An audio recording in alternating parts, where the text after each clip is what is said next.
La naturaleza de la ansiedad. Hoy vamos a entender un poco sobre la naturaleza de la ansiedad.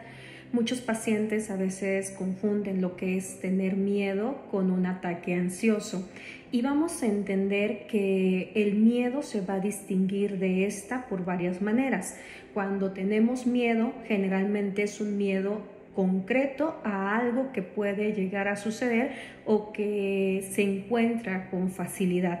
Por ejemplo, el tener miedo a chocar, el tener miedo a que reprobemos en un examen, a tener miedo a hacer el ridículo, etcétera, etcétera, ¿sí? Es algo que podemos tener como concreto porque nos vamos a enfrentar a ello.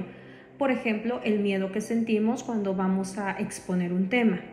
Y la diferencia de la ansiedad es que puede llegarse a dar como un incremento repentino de la adrenalina y entonces entran pensamientos de peligro inmediato y eso nos da la necesidad de querer escapar. Cuando las personas experimentan ansiedad, no siempre se puede especificar qué es aquello por lo que la persona se está sintiendo ansiosa. Y hay que entender que el foco de la ansiedad va a ser más interno que externo. Entonces va a ser como un peligro vago, lejano o incluso a veces no reconocido. A veces van a tener este miedo o esta ansiedad por perder el control de sí mismos o de alguna situación, o incluso pueden llegar a sentir una vaga ansiedad sin ni siquiera ser conscientes de qué es lo que los está provocando o qué es aquello que les está haciendo que ellos se sientan de esa manera. O incluso pueden llegar a sentir la ansiedad por el simple hecho de pensar que puede llegar a ocurrir algo malo, pero sin tener ninguna experiencia previa o algo que vaya a acontecer. Simplemente es algo que llega de repente. Y bueno, hay que entender que la ansiedad va a afectar a la totalidad del individuo. No es algo que solamente va a ser esa ansiedad, se va a quitar y ya, sino que puede llegar a afectar de una manera, y va a llegar a afectar de una manera fisiológica, también de una manera conductual y también de una manera psicológica. Todo a la misma vez. Porque en el nivel fisiológico, lo que va a suceder cuando la persona tiene ansiedad puede llegar a tener reacciones corporales como la taquicardia, que es cuando ellos sienten o piensan que no pueden respirar, que necesitan aire, que les va a dar un ataque al corazón. Pueden llegar a sentir también tensión muscular, inquietud, boca seca o incluso sudoración.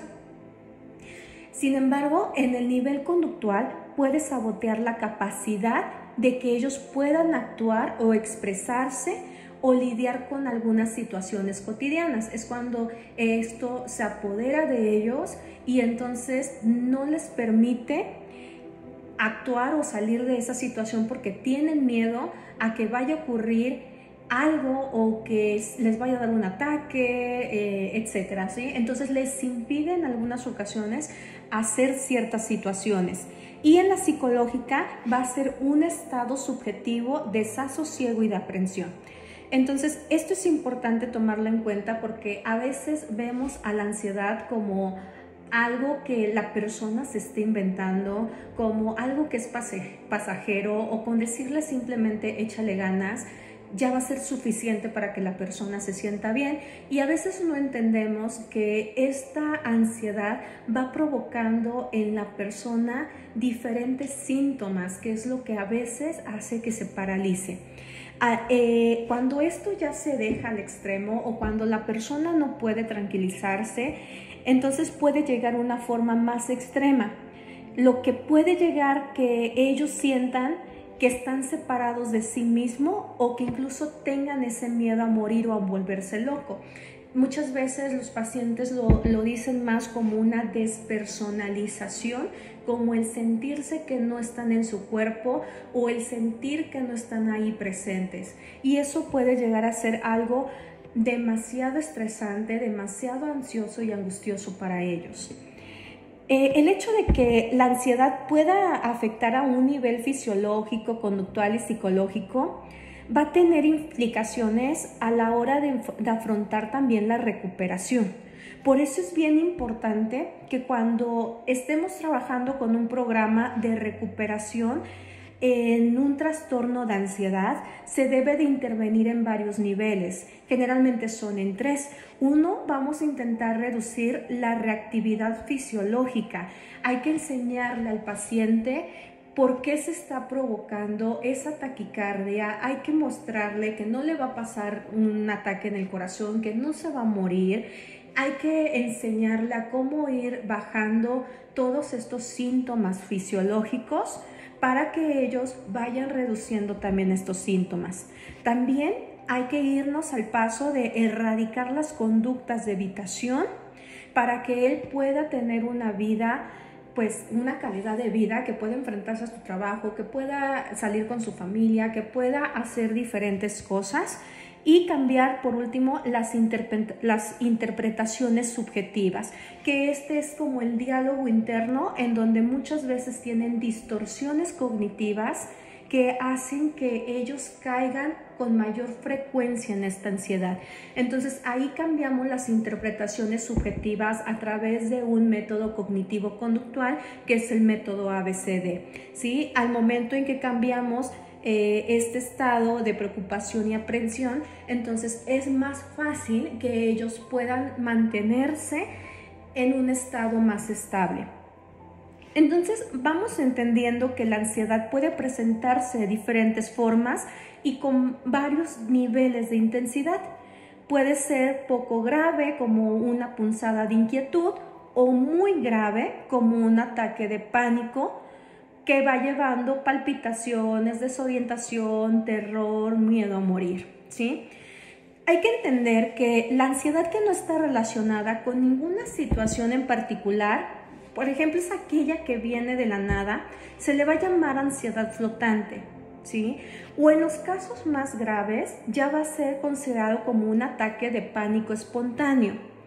Entonces hay que entender que ya cuando se da un ataque de pánico espontáneo, va a llegar a tener diferentes síntomas que la ansiedad en un principio, ¿no? Porque aquí ya van a darse en extremo las dificultades para respirar, las palpitaciones, temblores o estremecimientos, sudoración, sensación de que nos ahogamos.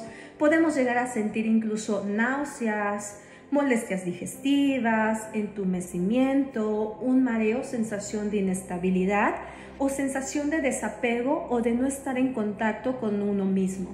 Ahí también puede llegarse a dar sofocos, escalofríos, miedo a morir, miedo a volvernos locos o miedo a perder el control.